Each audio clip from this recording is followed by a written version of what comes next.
ఈ పునరుద్ధానపు ఆదివారం కూడి వచ్చినటువంటి మీ అందరికీ కూడా ప్రభు అయిన యేసుక్రీస్తు నామంలో వందనాలు తెలియజేస్తున్నాను. అందరికీ వందనాలండి.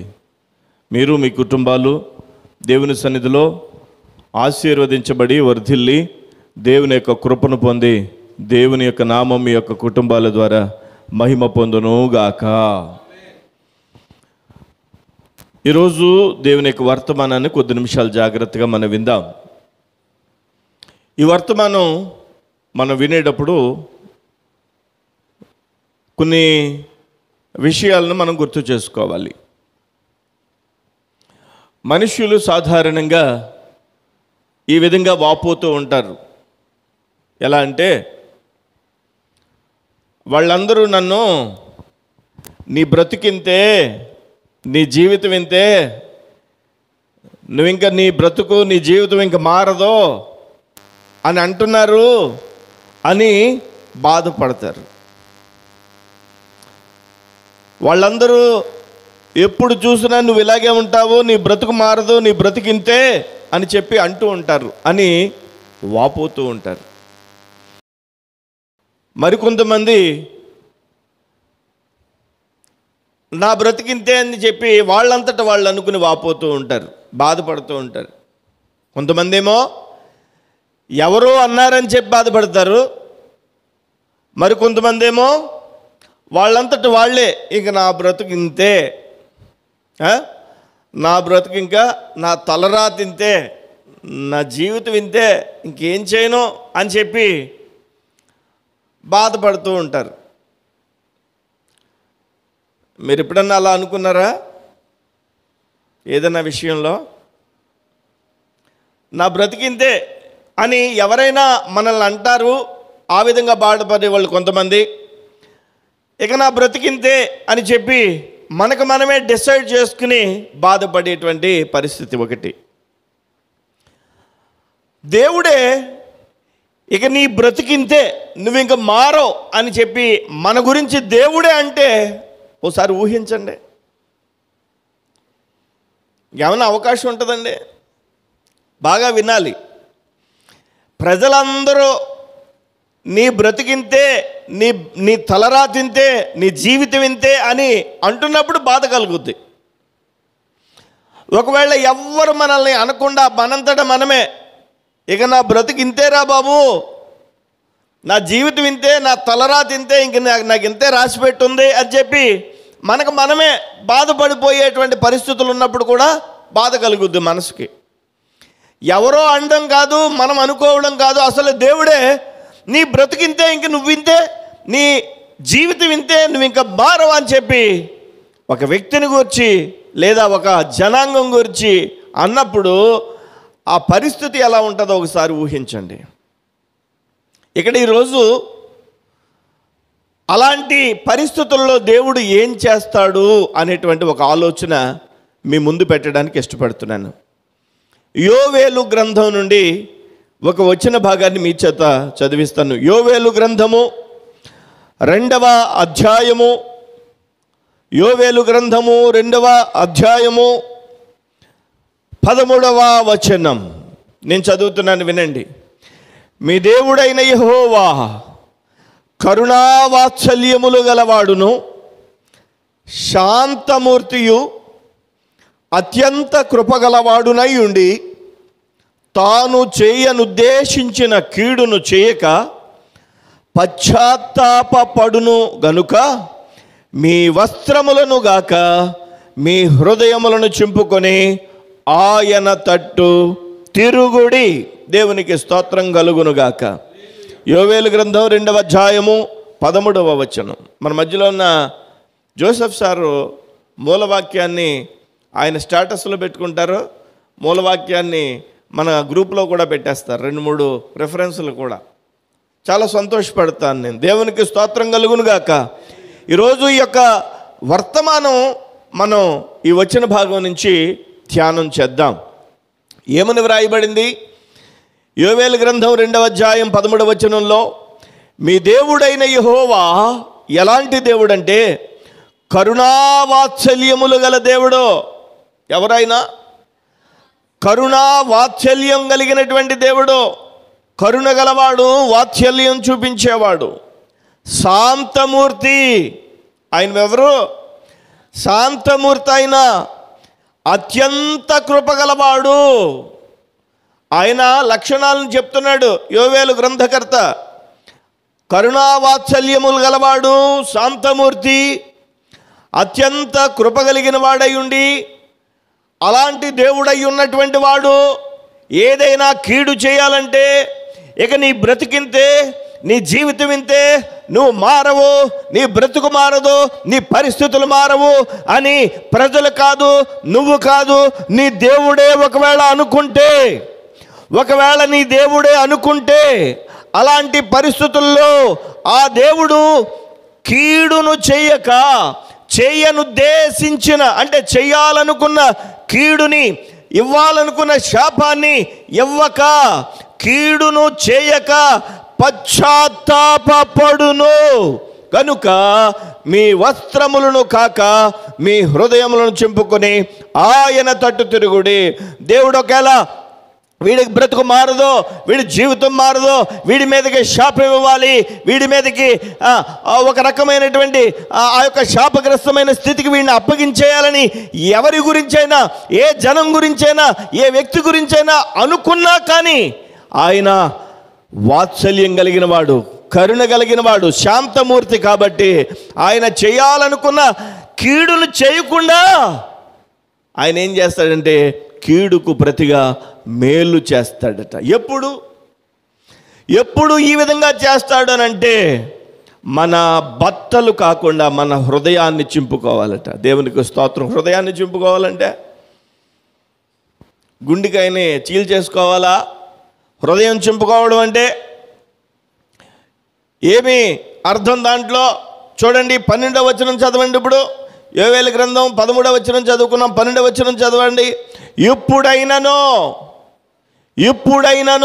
అవునా? ఎప్పుడు?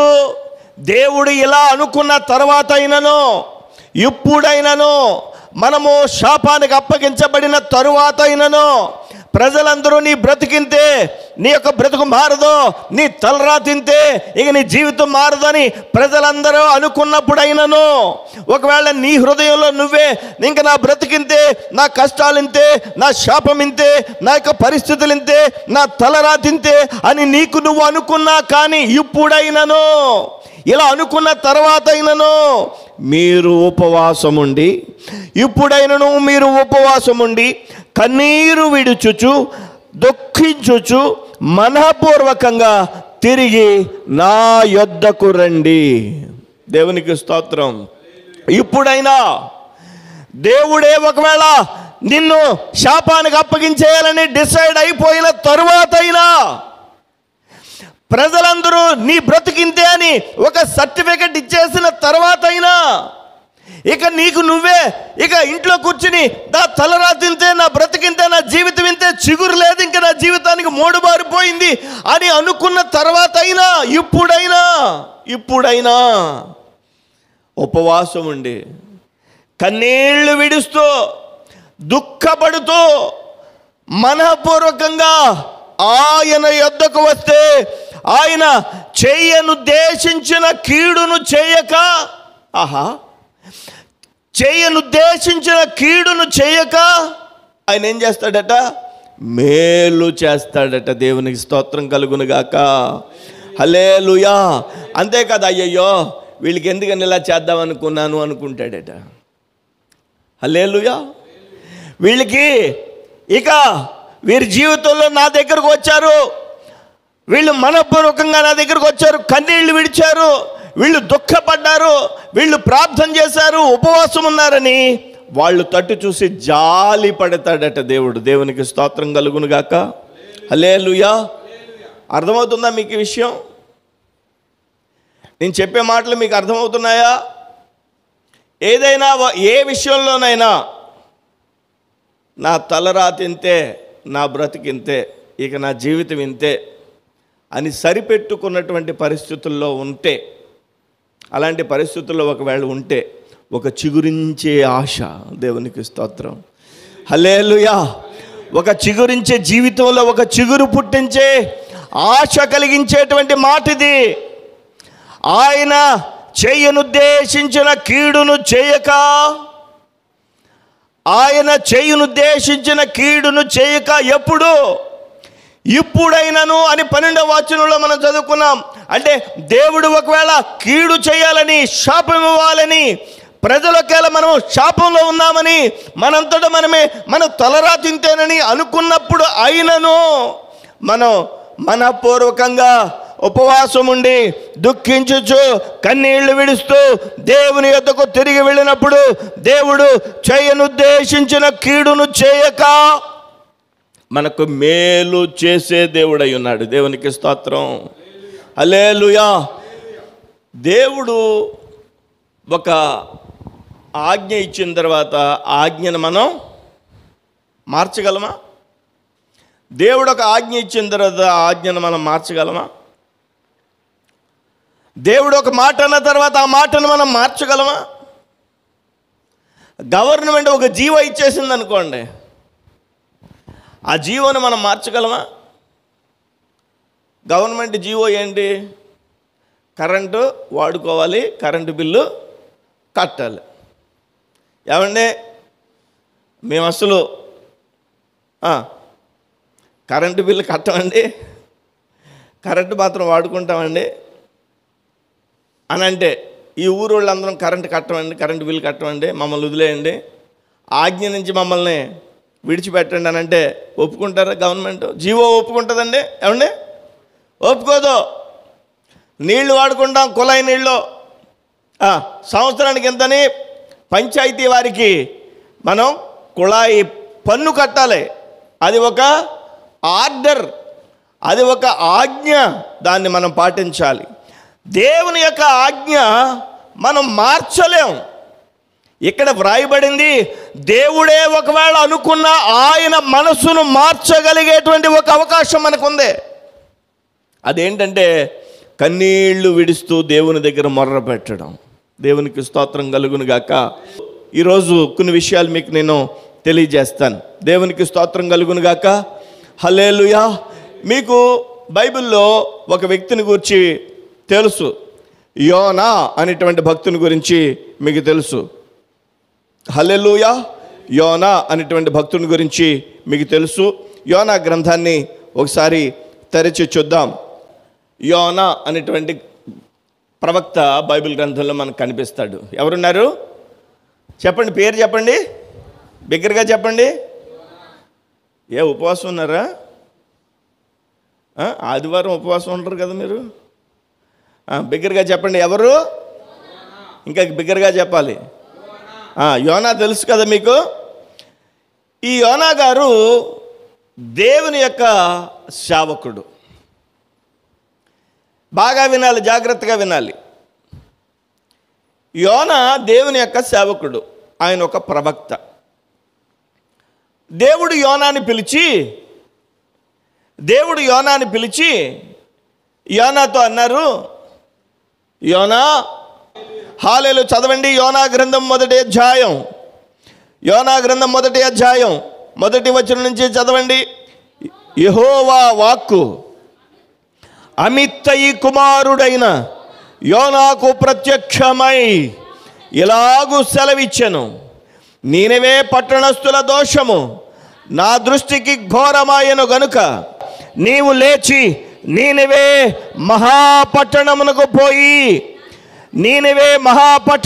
పోయి దానికి దుర్గతి కలుగునని ప్రకటించుము. దేవుడు యోనాతో మాట్లాడుతున్నాడు. యోనా, నీనెవే అనేటువంటి ఒక పట్టణం కనిపిస్తోంది. ఆ నీనెవే అనేటువంటి పట్టణంలో ఉన్న ప్రజలందరూ కూడా భయంకరమైనటువంటి శాపగ్రస్తులై ఉన్నారు.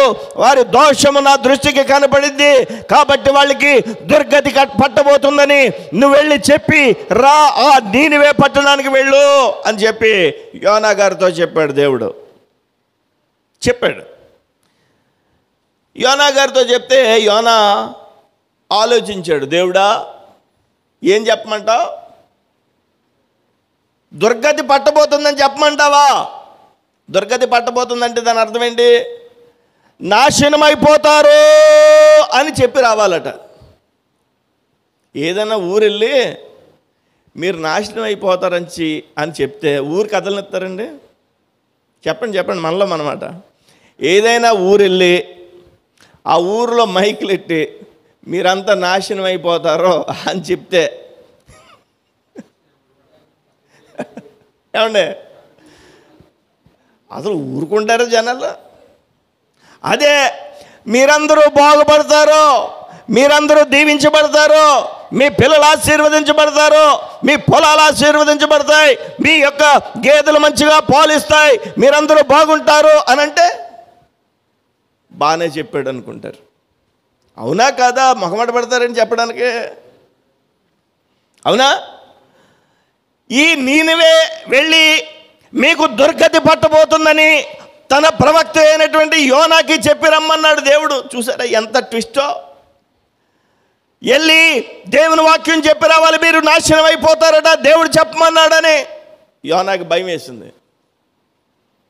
ఆ ఊరెళ్ళి నేను ఎలా చెప్తే అసలు ఆ ఊరు మామూలు వాళ్ళు కాదు, ఇంకా ఆ ఊరు పొలిమేరలని దాటడానికి అవకాశం ఉండదు. అందుకని వాడెక్కి తర్షీషు వెళ్ళిపోతానని తర్షీషు వెళ్ళిపోయేటువంటి వాడెక్కాడు. తర్షీషు వెళ్ళేటువంటి వాడెక్కాడు. ఎవరు? యోనా అనేటువంటి భక్తుడు. ఇప్పుడు ఆ వాడకి తుఫాన్ వచ్చింది. వాడలో ఉండేటువంటి అందరూ కూడా ప్రార్థన చేసుకున్నారు.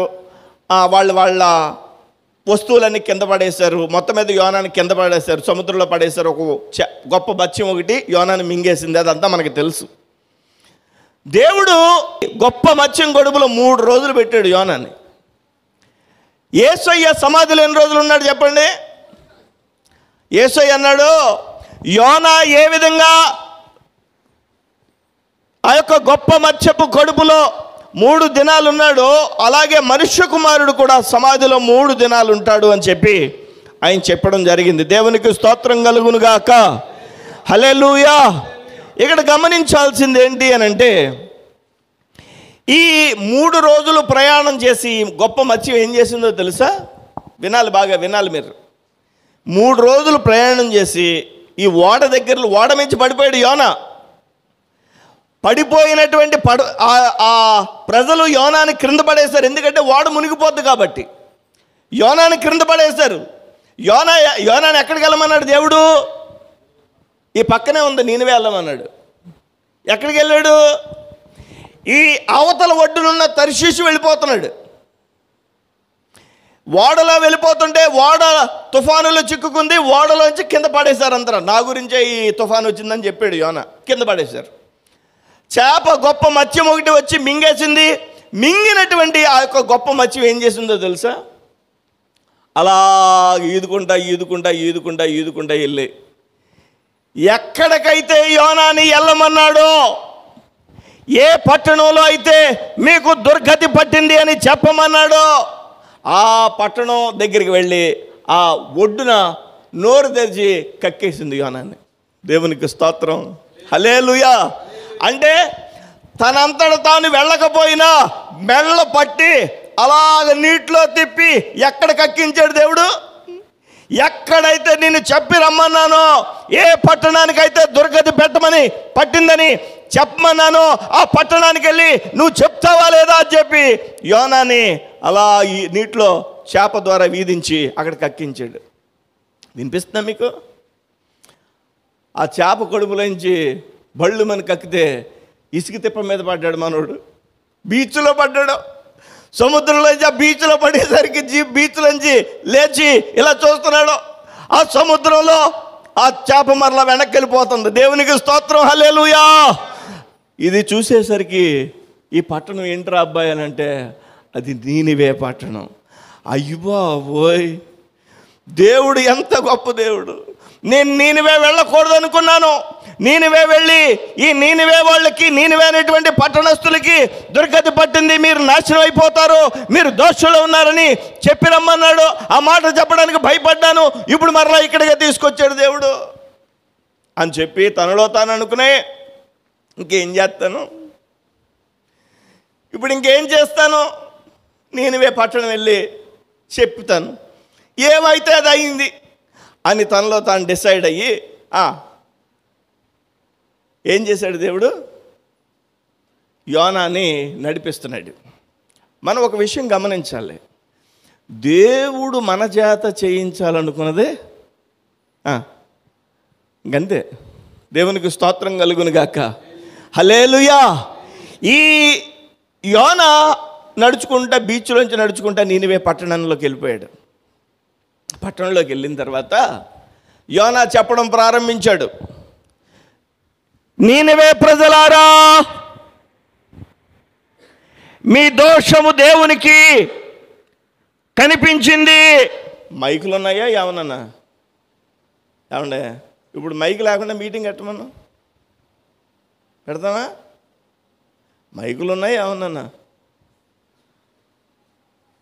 చెప్తున్నాడు, వీధులు గుండా తిరుగుతున్నాడు, ఆ పట్టణాల్లో జనాలు ఉన్న చోటకెళ్ళి చెప్తున్నాడు, నీనివే ప్రజలారా, దేవుడు ఈ యొక్క పట్టణాన్ని చూశాడు, మీ యొక్క పట్టణస్థుల యొక్క పరిస్థితి అంతా దోషంగా ఉంది, దేవునికి కనిపిస్తుంది, దేవుడు చెప్పి రమ్మన్నాడు, మీ యొక్క పరిస్థితులన్నీ మారిపోతున్నాయట, దుర్గతి పట్టబోతుందట మీకు. ప్రజలందరూ విన్నారు. విన్న తర్వాత ఏం చేశారో తెలుసా? ప్రజలందరూ విన్న తర్వాత ఏం చేశారో తెలుసా? యోనా గ్రంథము 3వ అధ్యాయము, యోనా గ్రంథము 3వ అధ్యాయము 1వ వచనం నుంచి చదువుదాం. అంతటా యెహోవా వాక్కు రెండవ మారు యోనాకు ప్రత్యక్షమై సెలవిచ్చినదేమనగా, నీవు లేచి నీనివే మహాపురమునకు పోయి నేను నీకు తెలియజేయు సమాచారము దానికి ప్రకటన చెయ్యి అని చెప్పాడు. కాబట్టి యోనా లేచి యెహోవా సెలవిచ్చిన ఆజ్ఞ ప్రకారము నీనివే పట్టణమునకు పోయెను. నీనివే పట్టణము దేవుని దృష్టికి గొప్పదై 3 దినముల ప్రయాణం అంత పరిమాణము గల పట్టణం, పెద్ద సిటీ అది, పెద్ద పట్టణం అది. యోనా ఆ పట్టణంలో 1 దిన ప్రయాణం అంత దూరము సంచరించచ్చు, అంటే ఉదయం నుంచి సాయంత్రం వరకు ప్రయాణం చేస్తూ ఇక 40 దినములకు నీనివే పట్టణము నాశనమగునని ప్రకటన చేయగా ఏమన్నాడు? ఇంకో 40 రోజుల్లో, ఇంకో నెల 10 రోజుల్లో ఈ యొక్క పట్టణం అంతా నాశనం అయిపోద్దట, దేవుడు చెప్పి రమ్మన్నాడు. హో అనగానే ఏమంటారా వీధుల వాళ్ళు? ఏం చేయాలి? పట్టుకుంటారనే ఉతికేయండిరా అంటారా? ప్రభు అయిన యేసు క్రీస్తుని విశ్వసించండి, ఆయన మాత్రమే పరలోక రాజ్యం ఇవ్వగలడు అని చెప్పి, ఇంకా ఆయన నమ్ముకోకపోతే నాశనం అయిపోతారు అని అన్నాను అనుకోండి, ఒప్పుకుంటారా? అంటారా? ప్రజలకి నచ్చదు. కానీ ఇక్కడ ఏం జరిగిందో తెలుసు, అద్భుతం. యోనా ఎప్పుడైతే ఆ మాటల్ని చెప్తున్నాడో ప్రజలు విన్నారో, ప్రజల యొక్క మనస్సుల్లో ఒక ఆలోచన వచ్చింది, ప్రజల యొక్క హృదయాల్లో ఒక ఆలోచన వచ్చింది. ఏం జరిగిందో చూడండి, అక్కడ ఏం జరిగిందో చూడండి. 5వ వచనం, 3వ అధ్యాయం 5వ వచనం. నీనివే పట్టణం వారు దేవుని యందు విశ్వాసం ఉంచి, అప్పటి వరకు దేవునిలో విశ్వాసం లేదు, అప్పటి వరకు దేవుణ్ణి మర్చిపోయారు, అప్పటి వరకు దేవుని గురించి మర్చిపోయి దోషములో ఉన్నారు, దేవునికి వ్యతిరేకంగా ఉన్నారు. ఇప్పుడు యోనా ద్వారా దేవుని యొక్క మాటలు విని ఏం చేస్తున్నారు? వాళ్ళు దేవుని యందు విశ్వాసం ఉంచి ఉపవాస దినమును చాటించి ఘనులేమి అల్పులేమి అందరూ గోనె పట్ట కట్టుకునిరి. మొత్తం సిటీ అంతా అయ్యుబాబో ఇంకో నెల 10 రోజుల్లో దేవుడు మన మీదకి శాపం పంపించేస్తాడంట, మనందరం కూడా గోనె పట్ట కట్టుకోవాలంటే ఉపవాసం ఉండాలి, మనం మన యొక్క సౌకర్యాల్ని, మన యొక్క ఆనందాన్ని మర్చిపోయి దేవుని సన్నిధిలో మనం ప్రార్థన చేసుకోవాలి అని చాటించుకున్నారు. ఆ సంగతి నీనివే రాజునకు వినబడినప్పుడు రాజుగారు కూడా అతడును తన సింహాసనం మీద నుండి దిగి, సింహాసనం మీద నుంచి కిందకి దిగిపోయాడు, తన రాజవస్త్రములు తీసివేసి, అంటే రాజు యొక్క ప్రత్యేకమైన వస్త్రాలు ఉంటాయి కదా, పట్టు వస్త్రాలు, ఆ వస్త్రాలని తీసేసి ఆయన కూడా ప్రజల మాదిరే, ప్రజలలాగానే గోనె పట్ట కట్టుకుని బూడిదలో కూర్చున్నాడు. ఆ రోజుల్లో గోనెపట్ట కట్టుకోవడం, బూడిదలో కూర్చోవడం అంటే ఇక భయంకరమైన శ్రమలో ఉండి ఉపవాస ప్రార్థన చేయడానికి ఒక సూచన. ఈరోజు మనం బూడిద ఎక్కడుందా అని వెతుక్కొచ్చి ఇంటి ముందు వేసుకుని బూడిదలో కూర్చుని ఆ గోని సంచులన్నీ ఒక డ్రెస్లా కుట్టించుకుని గోని సంచి డ్రెస్ వేసుకో అక్కర్లేదు. మనం అలాంటి పని చేయక్కర్లేదు. అందుకనే మీరు వస్త్రములను చింపుకొనక మీ హృదయములను చింపుకోండి అని యోవేలు గ్రంథంలో మనం ముందుగా చదువుకున్నాం. వాళ్ళైతే వస్త్రములు చింపుకున్నారు, కానీ మనమైతే మన యొక్క హృదయాన్ని దేవుని మందిరంలో చింపుకోవాలి. హల్లెలూయా. రాజుగారితో సహా ఉపవాసం ఉండి వాళ్ళు ఏం చేస్తున్నారు? ప్రార్థన చేస్తున్నారు. 7వ వచనం చదవండి. మరియు రాజు అయిన తానును ఆయన మంత్రులను ఆజ్ఞేయగా, మంత్రులు కూడా, మొత్తం మంత్రులు కూడా, రాజు కూడా, ప్రజలందరూ ఉపవాసం ఉండి కన్నీళ్లు విడుస్తూ ప్రార్థన చేస్తున్నారు. దేవా, ఇంకో నెల 10 రోజుల్లో నాశనం వచ్చేస్తుందట, మా బ్రతుకులు ఇంతేనా? ఇంక నువ్వు డిసైడ్ అయిపోయావా? ఇక మా బ్రతుకులు ఇంతేనా ప్రభువా? ఇంక నువ్వు ఒక నిర్ణయానికి వచ్చేసావా? మాకు ఇంక అవకాశం లేదా? మాకు సహాయం చేయవా? మమ్మల్ని కనికరించవా? నువ్వు దయాదాక్షిణ్య పూర్ణుడు కదా, మాకు సహాయం చేయి ప్రభువా. ప్రజలందరూ కూడా మేము నాశనం అయిపోతామనుకుంటున్నారు, మాకు మేమే నాశనం అయిపోతామని అనిపిస్తుంది, నువ్వు కూడా అదే మాట అంటున్నావు, సహాయం చేయి ప్రభు అని అందరూ కన్నీళ్లతో ప్రార్థన చేస్తున్నారు.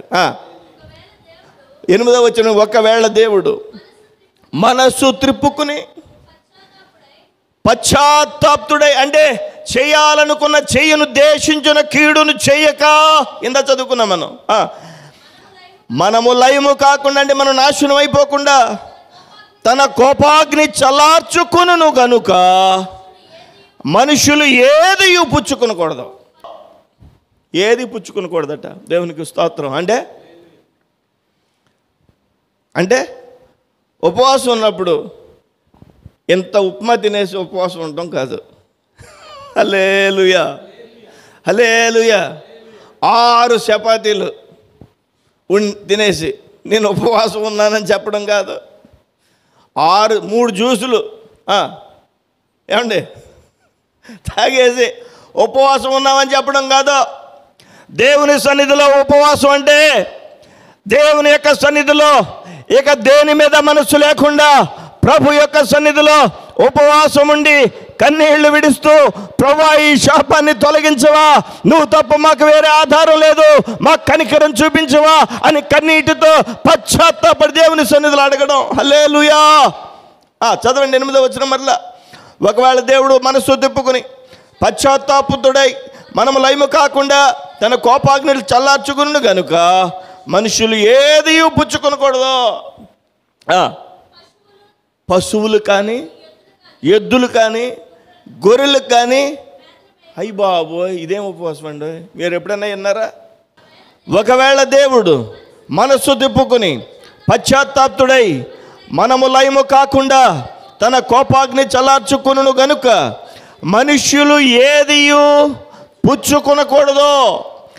పశువులు కానీ, ఎద్దులు కానీ, గొర్రెలు కానీ మేత వేయకూడదు, నీళ్లు తాగకూడదు. ఇదేంటండి ఇది? ఇదేం ఉపవాసం? మనుషులు తినొద్దంటున్నారు. మనుషులే కాదట, వారికి ఉండేటువంటి దోళ్ళ కానీ, ఎద్దులు కానీ, వారికి ఉండేటువంటి పశు సంపద కూడా నీళ్లు పెట్టొద్దు, మేత వేయద్దు. అవి కూడా ఉపవాసం ఉండాలి. అవి కూడా ఉపవాసం ఉండాలి.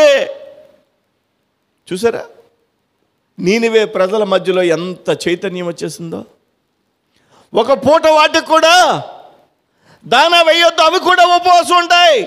మనమందరం ఉపవాసం ఉందాం, దేవుని సన్నిధిలో కన్నీళ్లు విడుస్తూ ప్రార్థన చేద్దాం. నీనివే ప్రజలందరి మధ్యలో ఒక చైతన్యం వచ్చేసింది. దేవునికి స్తోత్రం. హల్లెలూయా. చదవండి, ఇంకా చదవండి. మనుష్యులందరూ తమ దుర్మార్గములను విడిచి తాము చేయ బలాత్కారములు మానివేయవలను. మనుష్యులేమి పశువులేమి సమస్తమును గోని బట్ట కట్టుకునవలను. జనులు మనపూర్వకంగా దేవుని వేడుకునవలను అని దూతలు నీనివే పట్టణంలో చాటించి ప్రకటన చేశారు, టౌకేశారట. ఈ నీనివే వారు తమ చెడు నడతలను మానుకునగా వారు చేయుచున్న క్రియలను దేవుడు చూచి పశ్చాత్తాప్తుడై వారికి చేయుదునని తాను ఈ మాట ఇచ్చిన కీడు చేయక మానెను. నీనివే ప్రజలకి దేవుడు ఏమని చెప్పమన్నాడు యోనానే?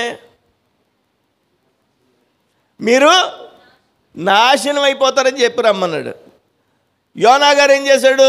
అయ్య బాబు ఆ ఊరెళ్ళి నాశనం అయిపోతానని చెప్తే దాటినెవరు, ఎందుకులే బాబు ఈ గొడవ అంతా అని తర్షీషు వెళ్ళిపోతానని వాడెక్కేసి తర్షీషు వెళ్ళిపోతున్నాడు. దేవుడు వాళ్ళలోంచి యోనాని కింద పడేయించి ఒక మత్స్యము చేత మింగించి ఆ మత్స్యం ఈదుకుంటూ వెళ్ళి నీనివే ఎక్కడ అని చెప్పి ఆ నీనివే ఒడ్డుని కక్కేస్తే నీనివే ఒడ్డు నుంచి మరలా వెళ్ళి చెప్తే దేవుడు ఏం చేయాలి? నీనివే నాశనం చేసేయాలా మామూలుగా అయితే?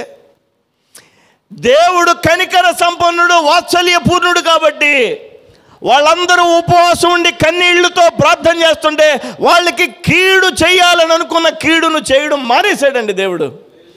యోనా గారు ఏం చేస్తున్నాడు చెప్పనా?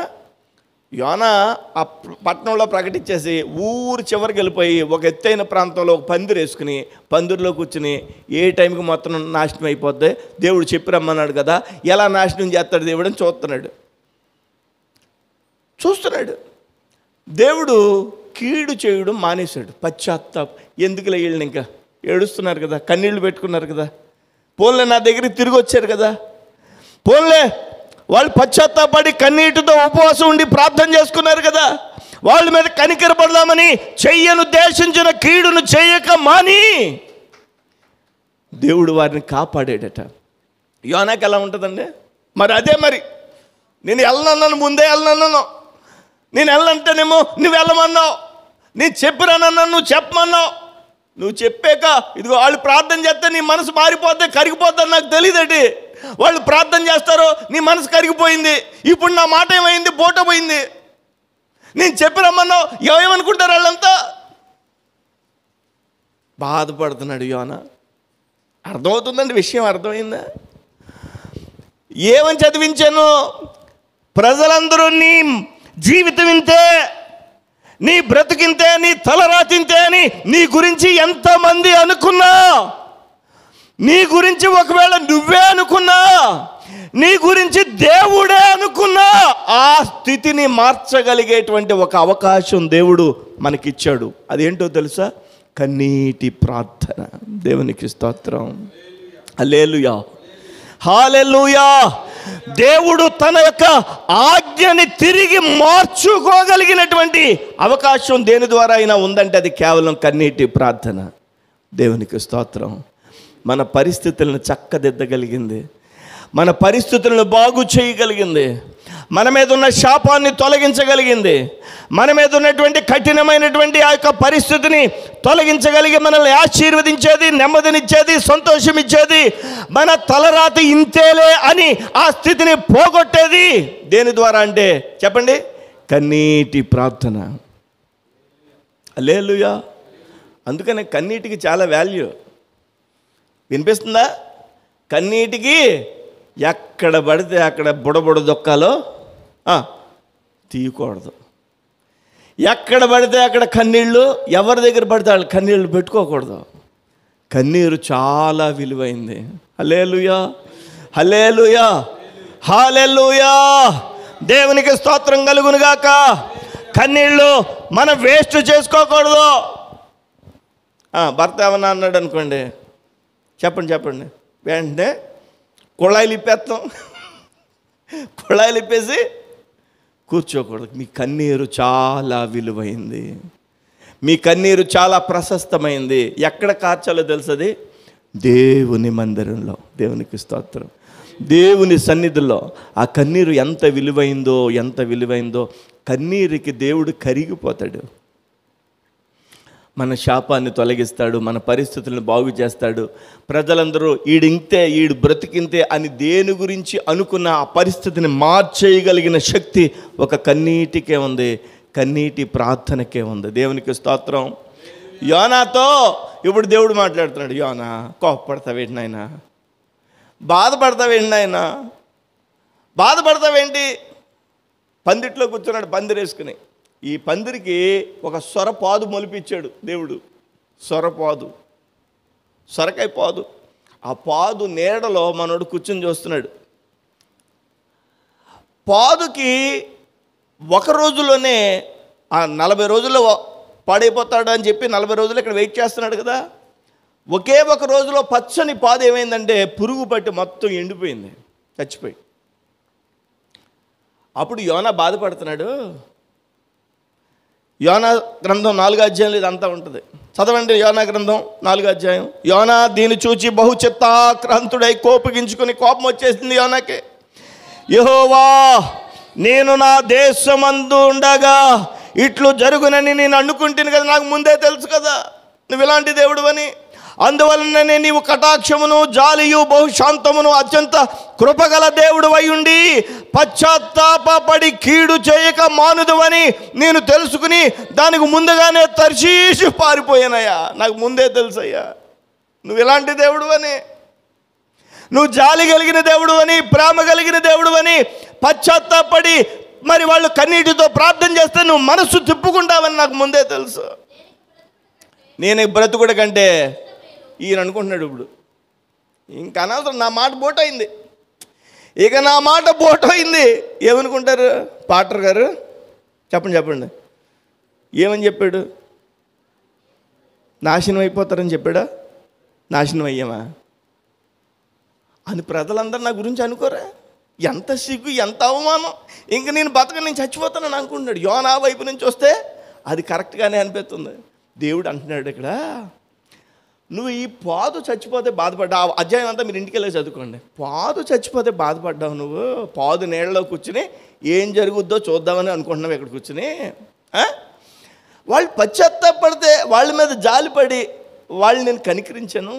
నువ్వు ఈ పాదు నువ్వు పెట్టలేదు, నీ పాదు నువ్వు పెంచలేదు, నీది కాదు ఈ పాదు. ఈ నీది కాని పాదు ఎండిపోయినందుకే నీ మీద ఎండాడుతుందని బాధపడిపోతున్నావు. వాళ్ళు 1,20,000 మంది, వాళ్ళు ఆ 1,20,000 మంది ప్రజలు తిరిగి నా యొద్దకు వచ్చారు, తిరిగి నన్ను తెలుసుకున్నారు. నన్ను మర్చిపోయిన జనం, నన్ను కాదన్న జనం తిరిగి పశ్చాత్తాపడి ఉపవాసం ఉండి కన్నీటి ప్రార్థన చేశారు. రాజుతో సైతం వాళ్ళు ప్రార్థన చేశారు. వాళ్ళ మీద జాలి పడద్దా? నీకు ఈ పాదు గురించే ఇంత బాధ కలిగితే ఆ జనుల కోసం నాకు బాధ కలగదా యోనా? హల్లెలూయా. ప్రియమైనటువంటి దేవుని సంగమా, ఈరోజు గమనించాలి మనం, మన దేవుడు తన నిర్ణయాలను కూడా మార్చేసుకోగలిగినటువంటి అవకాశం దేని ద్వారా ఉందంటే కన్నీటి ప్రార్థన ద్వారా ఉంది. హల్లెలూయా.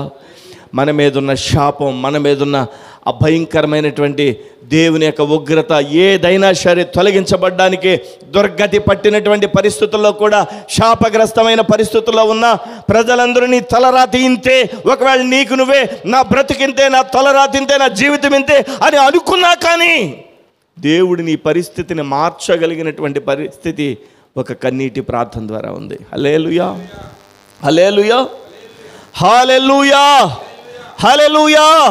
గమనించాలి, మనం దేవుని యొక్క సన్నిధానంలో, మన దేవుని యొక్క సన్నిధిలో ఈ మాటలను మనం గుర్తు చేసుకోవాలి. సాధారణంగా ఎక్కువ సమయాల్లో మనుషులు బాధపడేది ఇదే,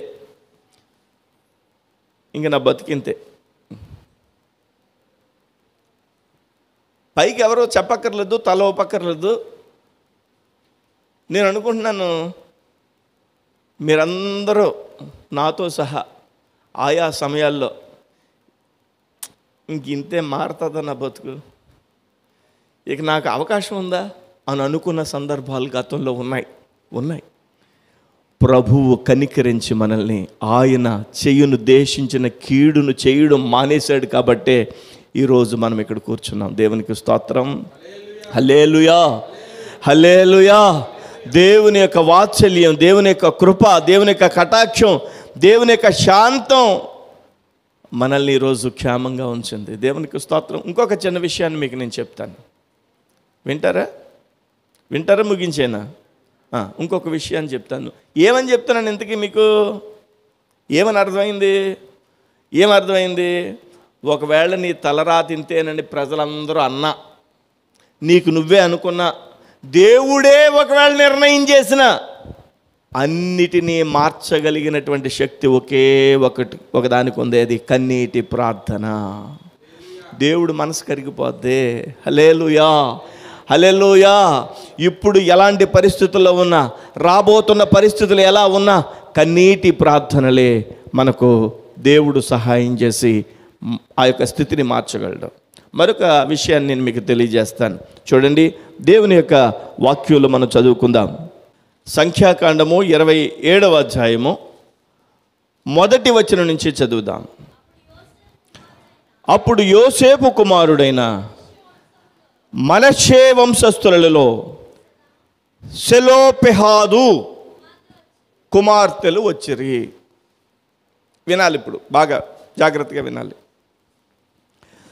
యోసేపు కుమారుడైన మనష్షే వంశస్థులలో సెలోపెహాదు కుమార్తెలు వచ్చిరు. అతని పేరేంటి? సెలోపెహాదు. చెప్పండి, సెలోపెహాదు. సెలోపెహాదు హెసరు కుమారుడును, గిలాదు మనవడను, మాకీరు ముని మనవడనై ఉండెను. ఈ సెలోపెహాదుకి కుమార్తెలు ఉన్నారు. అతని కుమార్తెల పేర్లు చెప్తున్నాడు. సెలోపెహాదు యొక్క కుమార్తెల పేర్లు చెప్తున్నాడు. ఇక్కడ ఏమిటి వాళ్ళ పేర్లు? ఏంటట? Mahlah, Noah, Hoglah, Milcah, Tirzah. ఏమేంటి? చదవండి మరలా. Mahlah, Noah, Hoglah, Milcah, Tirzah. ఈ పేర్లు ఎవరైనా పెట్టుకోవచ్చు సంఘంలో, మంచి పేర్లు. ఎవరి కుమార్తెలు వీళ్ళు? ఎంతమంది ఉన్నారు వీళ్ళు? Mahlah, Noah, Hoglah, Milcah, Tirzah. 5 అమ్మాయిలు. ఎవరికే? సెలోపెహాదు. మర్చిపోతున్నారు పేర్లు మీరు. 4 తిరగడం లేదే? ఏమండి అయ్యగారు, 4 తిరగడం లేదు. సతీష్ గారి దగ్గర కూరగాయలే తింటే మన 4 ఎలా కావాలంటే అలా తిరిగిపోద్ది. హల్లెలూయా, హల్లెలూయా, హల్లెలూయా. దేవునికి స్తోత్రం కలుగును గాక. బాగా గమనించాలి మనం. ఏమని? సెలోపెహాదు యొక్క కుమార్తెలు 5 ఉన్నారు. 5 మహలా, నోయా, హొగ్లా, మిల్కా, తెర్సా అనునవి. వారు ప్రత్యక్ష గుడారము యొక్క ద్వారమునొద్ద మోషే ఎదుటను, యాజకుడైన ఎలియాజరు ఎదుటను, ప్రధానుల ఎదుటను, సర్వ సమాజం ఎదుటను నిలిచి చెప్పినదే. మనకు 5 కుమార్తెలు వచ్చారు. మోషే ఎదుట నిలబడ్డారు. ఆ యొక్క ప్రధాన యాజకుని దగ్గరకు వచ్చారు, నిలబడ్డారు. ప్రజలందరూ ఉన్నారు, వాళ్ళు ముందు నిలబడ్డారు. 5 అమ్మాయిలు. వింటున్నారా? బాగా వినాలి. ఇక్కడ 5 కుమార్తెలు, సెలోపెహాదు కుమార్తెలు వచ్చి మోషే ముందు, ప్రధాన యాజకుడి ముందు, జనులందరి ముందు వచ్చి నిలబడి ప్రత్యక్ష గుడారపు ద్వారం వద్ద నిలబడి చెప్తున్నారు. ఏమని చెప్తున్నారు? చూడండి.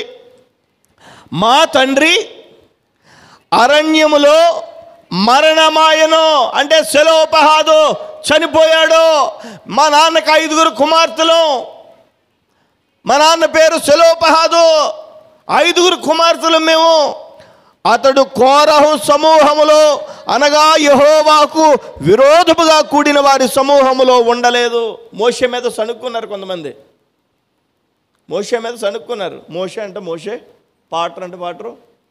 గొప్ప ఇతనికేనండి దేవుడు మాట్లాడాడంట, ఐగుప్తు నుంచి వాగ్దాన దేశం ఇతనే తీసుకెళ్తాడట, ఇతనే నాయకుడంట అని అనుకున్నారు మనసులో. అనుకుంటే వాళ్ళ మీద కోప్పడ్డాడు దేవుడు. లేదు, నేను అతను ఎంచుకున్నాను, మీరు ఎందుకని అలా అనుకుంటున్నారు మనసులో అని అనుకున్నాడట దేవుడు. అనుకుని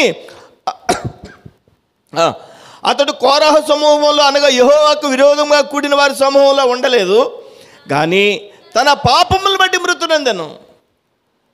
ఆ యొక్క అరణ్యములో దేవుని మీద సడుక్కున్నటువంటి వారి యొక్క ఆ సడుగును బట్టి ఆ యొక్క సెలోపెహాదు అందరితో పాటుగా చనిపోయాడు. కానీ మోషేకి వ్యతిరేకంగా లేడు అని వాళ్ళు కుమార్తెలు చెప్తున్నారు. అతనికి కుమారులు కలగలేదు. ఎవరికి? సెలోపెహాదుకి 5 కుమార్తెలు, కొడుకు లేడు. అతనికి కుమారులు లేనందున మాత్రము చేత మా తండ్రి పేరు అతని వంశములో నుండి మాసిపోనేలా. ఇప్పుడు చూడండి, బాగా గమనించాలి. మా నాన్నకి 5 కుమార్తెలు, మేము, కొడుకు లేడు, అయినంత మాత్రాన మా నాన్నకి ఆస్తి ఎవరా? ఇది అడుగుతున్నారు. బాగా బాగా బాగా చాలా ఇంపార్టెంట్ విషయం ఇది, బాగా గమనించాలి. మా నాన్నకి ఎందుకని ఆస్తి ఇవ్వరా అని అడుగుతున్నారంటే, దేవుని యొక్క ఆజ్ఞల ప్రకారం ఎవరికైతే కుమారులు ఉన్నారో వాళ్ళకి స్వాస్థ్యం పంచిపెట్టాలి, అంటే ఆస్తిలో భాగం ఇవ్వాలి. కుమార్తెలే అనుకో ఇక అక్కర్లేదు అని చెప్పి ముందు ఇచ్చినటువంటి ఆజ్ఞను వీళ్ళు అడుగుతున్నారు. ఏమని? మాకివ్వరా? ఒకవేళ దేవుడే అలా నిర్ణయిస్తే కుదురుద్దా? చూడండి చూడండి చూడండి, మా తలరాతి ఇంతేనా, మా బ్రతికింతేనా? మా నాన్న చనిపోయాడు, అరణ్యంలో చనిపోయాడు, అందరికీ రావాల్సినటువంటి వాటా మాకేది. మోషే అంటున్నాడు, మీకు ఎలాగిస్తారమ్మా, మీకు ఎలాగిస్తారు? చూడండి అక్కడ, అతని కుమారులు కలగలేదు, అతనికి కుమారులు లేనంత మాత్రము చేత మా తండ్రి పేరు అతని వంశంలో నుండి మార్చిపోనేలా మా తండ్రి సహోదరులతో పాటు స్వాస్థ్యం మాకు దయచేయండి. మా చిన్నాన్న పెద్దనాన్నలా కొడుకులకి ఇస్తున్నారు కదా, మేము 5 కుమార్తెలు మేము ఉన్నాం కదా, మాకివ్వండి వాటా అని అడుగుతున్నారు. ఎప్పుడు అడుగుతున్నారో తెలుసా? ఒక రూల్ ఉంది, అమ్మాయిలకి ఏమి ఇవ్వక్కర్లేదు అనేటువంటి రూల్. అప్పటి వరకు వీళ్ళు వెళ్ళి అడుగుతున్నారు, మాకు కూడా కావాలి, మాకు కూడా కావాలి. బైబిలే చెప్తోంది, ఆడపిల్లలు కూడా మన కడుపును పుట్టిన వాళ్ళే, వాళ్ళకి కూడా ఏదైనా ఇవ్వాలి. దేవునికి స్తోత్రం. 33% లేకపోతే అది ఇది అని ఈ మధ్యలో వచ్చిన ఏమో బైబిల్ చెప్తుంది. ఇప్పుడు ఇలాగ అన్నానని హల్లెలూయా హల్లెలూయా. ఏ తండ్రి అయినా సరే బిడ్డలకి, ఆడబిడ్డలకు కూడా ఇచ్చి తీరాలి. దేవునికి స్తోత్రం కలుగునుగాక. హల్లెలూయా. వాక్యమే చెప్తుంది, వాక్యమే చెప్తుంది, ఆడబిడ్డలను కూడా దేవుని యొక్క కృపలో వాళ్ళకు కూడా ఇవ్వాల్సినంత ఇవ్వాలి. చూసారా, ఈ ఆడపిల్లలు 5 ఆడపిల్లలు, అందుకని వీళ్ళు పేర్లు పెట్టుకోండి అలా అంటున్నాను మీకు. ఈ 5 ఆడపిల్లలు ఎలాంటి పరిస్థితుల్లో సాక్షాత్తు మోషే ముందుకెళ్ళిపోయారు, ప్రత్యక్ష గుడారం ముందుకెళ్ళిపోయారు. పరిస్థితులు ఎలా ఉన్నాయా? మా తలరా తింటేనే దేవుడే నిర్ణయం చేశాడా, అయితే మాకు ఇంక అవకాశం లేదా అని చెప్పి అడుగుతున్నారు. ఏం జరిగిందో తెలుసా అక్కడ? ఏమో అద్భుతంగా ఉంటుంది చూడండి. 4వ వచనం, 27వ అధ్యాయం, సంఖ్యాకాండం 27వ అధ్యాయం 4వ వచనం. అతనికి కుమారులు కలగలేదు, అతని కుమారులు లేనంత మాత్రము చేత మా తండ్రి పేరు అతని వంశంలో నుండి మార్చిపోనేలా మా తండ్రి సహోదరులతో పాటు స్వాస్థ్యం మాకు దయచేయమని అప్పుడు మోషే వారి కొరకు యెహోవా సన్నిధిని మనవి చేయగా. చూడండి చూడండి చూడండి, మోషే ఏం చేస్తున్నాడు? యెహోవా సన్నిధిని మనవి చేస్తున్నాడు. పాస్టర్ గారు ఏం చేయాలి? ప్రజలు ఏమన్నా చెప్తే అది ఏం చేయాలి? ఏం చేయాలి చెప్పండి? సేవకుడు దేవుని మందిరంలో మొర్ర పెట్టాలి. ప్రభువా, పలానా వాళ్ళకి ఇది సమస్య ఉందట, చెయ్యి ప్రభువా. దేవునికి స్తోత్రం. అడగాలి, సేవకుడు అడగాలి. మోషే ఏం చేస్తున్నాడో తెలుసా? మోషే ఏం చేస్తున్నాడో తెలుసా? యెహోవా సన్నిధిని మనవి చేస్తున్నాడు ఈ 5 ఆడపిల్లల కోసం. వీళ్ళు ఇదేంటి ప్రభు ఎలా అడుగుతున్నారు? ఏం చెయ్యాలి ప్రభువా? దేవుని మందిరంలో అడుగుతున్నాడు. అప్పుడు మోషే వారి కొరకు యెహోవా సన్నిధిని మనవి చేయగా యెహోవా మోషేకి ఇలా సెలవిచ్చెను, సెలోపెహాదు కుమార్తెలు చెప్పినది యుక్తము. వాళ్ళు చెప్పింది బాగానే ఉంది. దేవుడే ముందు నిర్ణయించాడు కదా. మరి కొడుకులకి స్వాస్థ్యం ఇవ్వాలని, కొడుకులకు మాత్రమే స్వాస్థ్యం ఉండాలని దేవుడే కదా నిర్ణయించాడు. ఆడపిల్లలు అడిగితే కన్నీళ్లు కార్చి అక్కడ మొర్ర పెడితే ఆ మొర్రను మోషే చెప్పండి దేవుని మందిరంలో మొర్ర పెడితే దేవుడు వెంటనే, వాళ్ళు చెప్పింది కూడా బాగానే ఉంది కదా, నిర్ణయం మార్చుకున్నాడు. చూసారా నిర్ణయం? ఎంత కనికరం కలిగిన దేవుడు మన దేవుడు, ఎంత జాలి కలిగిన దేవుడు మన దేవుడు. వాళ్ళు చెప్పింది యుక్తము. 7వ వచనం, నిశ్చయముగా వారి తండ్రి సహోదరులతో పాటు భూస్వాస్యము వారి ఆధీనము చేసి వారి తండ్రి స్వాస్యమును వారికి చందా చేయవలెను, వారికి చందా చేయవలెను. లేకపోతే దేవునికి స్తోత్రం, హల్లెలూయా. మరియు నీవు ఇశ్రాయేలీయులతో ఇట్లు చెప్పు, ఒక కుమారుడు లేక మృతి పొందిన యెడల వారు వాని భూస్వాస్యమును వారికి కుమార్తెలకు చెందాలి. రూల్ మార్చేశాను. చూసారా, ఈ 5 ఆడపిల్లలు దేవుని మందిరం దగ్గరికి వెళ్ళి మొర్ర పెడితే మోషే మొర్ర పెడితే రూలే మార్చేశాడు దేవుడు. దేవుడు ఎంత జాలి కలిగిన దేవుడు అండి. ఇప్పుడు ఆడవాళ్ళంతా ఎవరి పార్టీ ఉండాలా? చెప్పండి. మీ పక్షంగా ఉంటున్నాడండి దేవుడా. హల్లెలూయా, హల్లెలూయా, హల్లెలూయా. దేవుని యొక్క సన్నిధిలో 5 చూడండి, 5 ఆడపిల్లలు డైరెక్ట్గా ప్రార్థన చేయడమే కాదు, మోషే ప్రార్థన సహాయాన్ని కోరారు. ఎప్పుడు కూడా మీకు ఒక మంచి లక్షణం ఏంటంటే, పాస్టర్ గారికి, నమ్మకమైన పాస్టర్ గారు అనుకుంటే ఆ పాస్టర్ గారికి చెప్పాలి, మీరు మీ సేవకుడికి చెప్పాలి, అయ్యా మాకు ఈ ప్రార్థన సహాయం చేయండి. మీరు చేయాలి, సేవకుడి చేత చేయించాలి. ఆ ప్రార్థనకు నెరవేర్పు వస్తుంది. హల్లెలూయా. అందుకనే సేవకుడు కుటుంబ సభ్యుడిగా మీ సంతోషంలోనే కాదు, మీ కష్టాల్లో మీతో పాటుగా పాలు పంచుకుంటాడు. దేవునికి స్తోత్రం. హల్లెలూయా. మీరు ఏదైతే బాధను అనుభవిస్తున్నారో ఆ బాధని కన్నీటితో దేవుని మందిరంలో, దేవుని సన్నిధిలో అనుభవించి ప్రార్థన చేస్తాడు సేవకుడు. మోషే ప్రార్థన చేశాడు. ఆ బయటేమో ఆ ద్వారం దగ్గర 5 ఆడపిల్లలు కన్నీటితో ఉన్నారు. దేవుడు రూల్ మార్చేశాడు. చూసారా? చేయనుద్దేశించిన కీడును చేయక తన నిర్ణయాన్ని మార్చుకుంటాడు. మీకు అర్థమవుతుందా ఈరోజు ప్రసంగం? అర్థమైందా? ప్రజలందరూ నీ బతుకింతే అని డిసైడ్ చేసేసినా నో ప్రాబ్లం. నీ మనసులో నీకు నువ్వే, ఇంక నా బ్రతికింతే, నా జీవితం ఇంతే, ఇంక అయిపోయింది, నా తలరా తింతే అని నీకు నువ్వు అనుకున్నా నో ప్రాబ్లం. దేవుడే ఒక నిర్ణయం చేసినా ఆ నిర్ణయాన్ని కూడా మార్చగలిగినటువంటి శక్తి ఒకే ఒకదానికి ఉంది. అది కన్నీటి ప్రార్థన. కన్నీటి ప్రార్థన. అందుకని మన కన్నీటిని ఎక్కడ పడితే అక్కడ, ఎవరి దగ్గర పడితే వాళ్ళ దగ్గర చెప్పండి, మీరు చెప్తే నేను వింటా. ఎక్కడ పడితే అక్కడ వేస్ట్ చేరుకోనువా ఏంటి ఇప్పుడు కూడా అని ఆ మాత్రం దానికి ఆడవద్దు. మీరు ఆడవద్దు. మీరు దేవుని సన్నిధిలో కన్నీరు పెట్టుకుంటే దేవుడు కృప చూపిస్తాడు. దేవునికి స్తోత్రం. హల్లెలూయా. అందుకనే రోదనము చెయ్యు స్త్రీలను వెదకుడి. హల్లెలూయా, హల్లెలూయా. దేవుని సన్నిధిలో దేవుడు తన నిర్ణయాలను కూడా మార్చేసుకోగలడు. ఈరోజు నీ మీద, నా మీద ఒకవేళ శాపగ్రస్తమైన పరిస్థితి ఉంటే దేవుని సన్నిధిలో దేవుని యొక్క కృపను కోరుకుందాం. యేసయ్యా, మీరు నీనివే పట్టణస్థుల మీదకి కీడు వస్తుందని నీ సేవకులను పంపి ప్రకటించి మనసు మార్చేసుకున్నావు. ఎంత జాలయ్యా. యోనా అయినా సిగ్గుపడ్డానికి ఇష్టపడ్డావు, కానీ నీ ప్రజలు ఒక్కళ్ళకు కూడా శాపం రావడానికి ఇష్టపడలేదు. యోనాతో దేవుడు తిరిగి మాట్లాడి యోనాని బలమైన ఆశీర్వాదంగా మార్చాడు. అందుకని యేసయ్య యోనాని విడిచిపెట్టలేదు. యోనా వలె నేను కూడా 3 దినములు సమాధిలో ఉంటానని యోనాతో పోల్చుకున్నాడు. హల్లెలూయా. అక్కడ అవమానం యేసు పోల్చుకోగానే అది ఆధిక్యంగా మారిపోయింది. హల్లెలూయా, హల్లెలూయా, హల్లెలూయా. అంతేకాదు 5 ఆడపిల్లలు, వాళ్ళకి స్వాస్థ్యం లేదని దేవుడి నిర్ణయాన్నే దేవుని మందిరంలో, ప్రభా ఏంటి ప్రభా ఇది, మా నాన్న చనిపోయాడు, మాకు స్వాస్థ్యం లేదా, ఏంటయ్యా ఇది అని మోషేతో అడిగారు. ప్రజలందరి ముందు అడిగారు. మోషే దేవుని సన్నిధిలో ప్రార్థన చేస్తే, నేను రూల్ అంటే రూలే, నేను ముందు చెప్పాను కదా, మళ్ళీ నా దగ్గర అడుగుతావేంటి అని అనలేదు.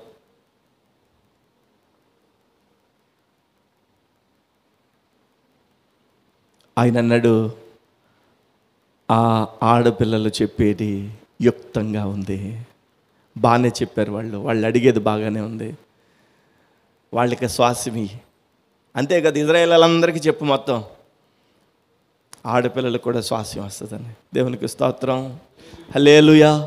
అందుకని ఒక్క బైబిల్ కనుక పట్టుకుంటే మనకి సర్వ హక్కులు దేవుని యొక్క కృపలో దీవెనకరంగా ఉంటాయి. దేవునికి స్తోత్రం. మీరు ఈరోజు నేను చెప్పేది మీ తలరాత ఇలాగే ఉందని అనుకోవద్దు. ఏంటది? కన్నీరేలమ్మా, కన్నీరేలమ్మా, కరుణించు యేసు నిన్ను విడువబోడమ్మా, కలువరపడకమ్మా. కరుణించు యేసు నిన్ను విడువబోడమ్మా, మళ్ళీ కన్నీరేలమ్మా. కరుణించు యేసు నిన్ను విడువబోడమ్మా, కలవరపడకమ్మా. కరుణించు యేసు నిన్ను విడువబోడమ్మా, కరుణ చూపి కలత మాన్పే. కరుణ చూపి కలత మాన్పే యేసే తోడమ్మా. కన్నీరేలమ్మా, నువ్వెందుకు కన్నీరు పెట్టుకుంటావు? కరుణించు ఎక్కడెక్కడో నువ్వెందుకు కన్నీరు కారుస్తున్నావు? కన్నీరు దేవుని సన్నిధిలో కారిస్తే ఆయన మన పరిస్థితులనే మారుస్తాడు కదా. కరుణించు యేసు అందులో ఒక చరణం ఉంటుంది, తలరాతింతేనని. నీకేమీ లేదని ఏమీ తెలియదని అన్నారా నిన్ను అవమానపరచారా. ఇలా చూడండి, ఇలా చూడండి. సాధారణంగా మగాడు కష్టపడి సంపాదించాలి, అది రూల్ అంతే. ఆ స్త్రీ ఏం చేయాలి? పట్టుకొచ్చింది రుచిగా ఉండి టైంకి పెట్టాలి. ఏమన్నా అంతేనా? అంతేనా కదా? అంతేనా కదా? ఆడపిల్ల తెచ్చినా తేకపోయినా పెంచాల్సినటువంటి బాధ్యత మందే. ఆడపిల్లలకి ఇవ్వాల్సినటువంటి బాధ్యత కూడా మగాళ్ళదే. దేవునికి స్తోత్రం. ఇక్కడ బాగా గమనించాలి, బాగా గమనించాలి. ఇక్కడ ఏంటి ఆ చరణం ఏంటి? తలరాత మళ్ళీ మొదటి నుంచి తల్లి. నీకేమీ లేదని నీకేముంది ఇక్కడ? ఏమీ తెలియదని నువ్వేం తెచ్చావు? అన్నారా నిన్ను అవమానపరిచారా నిన్ను? తలరాత ఇంతే, నీ తలరాత ఇంతే. తర్వాత ఏమౌనని ఏమవుద్దో రేపటిని గూర్చి చింతించుచున్నావా? చింతిస్తున్నావా? చింతించకన్నా యేసు మాటను నువ్వు చింతించవద్దు అనే యేసు మాట విన్నావా? మారాను మధురంగా మార్చెను చూసావా? ఆయన మారాన్ని మధురంగా మార్చాడు. నీ జీవితాన్ని కూడా మార్చగలడు. నేను ఈరోజు ఒక మాట చెప్తున్నాను, మీ హృదయాలు బలపరచబడాలి. ఎక్కడి నుంచి సంతోషంతో తిరిగి వెళ్ళాలి. శాపమే మన జీవితాల మీద ఉన్న ప్రభువా, నా పరిస్థితిని, నా జీవితాన్ని ఆశీర్వదించు, దీవించు ప్రభువా, కృప చూపించు తండ్రి అని దేవుని సన్నిధిలో, దేవుని యొక్క సన్నిధానంలో మనము ఆయన యొక్క కృపను పొందువారిగా ఉండాలి అని అంటే చెప్పండి, కన్నీటి ప్రార్థన. మన పరిస్థితులను మార్చగలిగినటువంటిది ఒకటి ఏదైనా ఉన్నదంటే అది కన్నీటి ప్రార్థన. దేవునికి స్తోత్రం కలుగును గాక. హల్లెలూయా. ఈ కన్నీటి ప్రార్థన మన పరిస్థితులు మారుస్తుంది. మన జీవితంలో మన తలరాతింతేనని, మన బ్రతికింతేనని ఒకవేళ ఎవరైనా అన్నా మీరు మనసులో బాధ పెట్టుకోకండి. మనకు ఒక చిగురింప చేసే ఆశ కలిగినటువంటి ఒక ప్రభు అయినటువంటి దేవుడు మనకున్నాడు. ఆయన జాలి కలిగిన దేవుడు. ప్రజలు అనుకున్నా, నీకు నువ్వు అనుకున్నా, ఒకవేళ ఆయనే డిసైడ్ అయిపోయినా, ఆ డిసైడ్ అయిపోయినటువంటి పరిస్థితిని తిరిగి మార్చగలడు. దేన్ని బట్టి చెప్పండి? ఇప్పుడైనను మనఃపూర్వకంగా కన్నీటితో దుఃఖించుచు తిరిగి ఆయన యొద్దకు వస్తే, యోవేలు గ్రంథంలో 2వ అధ్యాయంలో మనం చదువుకున్నాం. కాబట్టి ప్రార్థన చేద్దాం. ప్రభువా, నువ్వెంత జాలి కలిగిన దేవుడువా, ఇంత ప్రేమ కలిగిన దేవుడువా, ఇంత కృప చూపించే దేవుడువా. నేను బాధపడ్డు నీకు ఇష్టం లేదో ప్రభువా. దేవా, నా మీద ఉన్న శాపాన్ని తొలగించు. ఉపవాసం ఉండి ప్రార్థన చేస్తాను, సహాయం చెయ్యి. మీ కనికరం చూపించండి. దేవుని సన్నిధిలో ప్రార్థన చేయండి. మీరు శుక్రవారం రాత్రి ఇక్కడ ప్రార్థన జరుగుతుంది తెలుసా? ఆ రోజు ఎక్కువ ప్రార్థన చేస్తాం. మీకు అవకాశం ఉంటే 1 గంట 2 గంటలు దేవుని మందిరంలో గడపండి. దేవుడు ఆశీర్వదిస్తాడు. దేవునికి స్తోత్రం కలుగును గాక. హల్లెలూయా. చిన్న ప్రార్థన చేద్దాం. మోకరించండి. చిన్న ప్రార్థన చేద్దాం. దయచేసి మోకరించండి. హల్లెలూయా, హల్లెలూయా, హల్లెలూయా. చిన్న ప్రార్థన చేద్దాం. యేసయ్యా, మీరు కన్నీరు ఇప్పుడు కార్చాలి. మీ గుండెల్లో ఉన్న వేదన మీరు ఎక్కడెక్కడో బాధపడకంటే దేవుని మందిరంలో, దేవుని సన్నిధిలో కన్నీటి ప్రార్థన చేయాలి. నీ ఆర్థిక స్థితి, నీ మానసిక స్థితి, నీ బంధువుల మధ్యలో అవమానాలకు గురైనటువంటి పరిస్థితులు, నీ స్నేహితుల మధ్యలో నీ జీవితానికి, నీ కుటుంబానికి ఎదురైనటువంటి అవమానాలు, అన్నీ శాపగ్రస్తమైన స్థితి అంతా కూడా తుడిచివేయగలిగింది మన ప్రభు అయిన దేవుడు మాత్రమే. యేసుక్రీస్తు యొక్క సన్నిధిలో మనం ఇప్పుడైనను ఉపవాసం ఉండి దుఃఖించుచు మనఃపూర్వకంగా తిరిగి ఆయన యొద్దకు వెళ్ళినప్పుడు ఆయన చేయనుద్దేశించిన కీడును చేయక మాని మన ఎడల మేలు చేసే దేవుడు. ఈరోజు ప్రార్థన చేసుకో. ఎవరైనా అన్నారా తల్లి, ఇంక నీ బతుకింతే, నీ తలరా తింతే, నీ జీవితం ఇంతే, నీకు ఎంతవరకే రాసి పెట్టుంది అని ఎవరైనా అన్నారా? నీ మనసు గాయమైపోయిందా? సోదరుడా, నీ మనసు చాలా గాయమైందా? ప్రభు ఈరోజు మాట్లాడుతున్నాడు. ప్రభు నిన్ను దర్శిస్తున్నాడు. లేదమ్మా, ఒకవేళ నేనే డిసైడ్ అయిపోయినా అలాగా మార్చేసుకుంటాను తల్లి, నీ జీవితంలో నీకు నేను మేలు చేస్తానమ్మా, నువ్వు సహాయం చేయగలిగిన దేవుడు అని అంటున్నాడు. సహోదరుడా, ఆర్థికంగా లేకపోతే మానసికంగా కుటుంబంలో నలిగిపోతున్నావా? నువ్వెవ్వరికీ చెప్పుకోలేనంత వేదనకు గురైపోయావా? ప్రభు సన్నిధిలో కన్నీటి ప్రార్థన చేయి. దేవా, నాకు సహాయం చేయి తండ్రి, నాకు సహాయం చేయి ప్రభా. నిజమే, నా బంధువుల మధ్యలో, నా యొక్క స్నేహితుల మధ్యలో ఈ అవమానాలు, నైనా యొక్క చేత్కారాలు, నైనా ఎక్కడ ఎలా నా బ్రతుకు వెళ్తుందా అనేటువంటి ఒక భయంకరమైన స్థితి, శాపగ్రస్తమైన స్థితిని అంతటిని తొలగించు. దేవా, రక్షించు ప్రభా. నువ్వే కావాలి తండ్రి, నాకు నువ్వే కావాలి ప్రభా. నిన్ను విడిచి నేనేం చేయగలను తండ్రి? నువ్వు లేకుండా నేనేం చేయగలను ప్రభా? నీ కనికరం చూపించని కన్నీటితో అడుగు, కన్నీటితో ప్రార్థన చేయి, కన్నీటితో దేవుని సన్నిధిలో అడుగు. యేసయ్యా, నీ కనికరం చూపించు తండ్రి. హల్లెలూయా.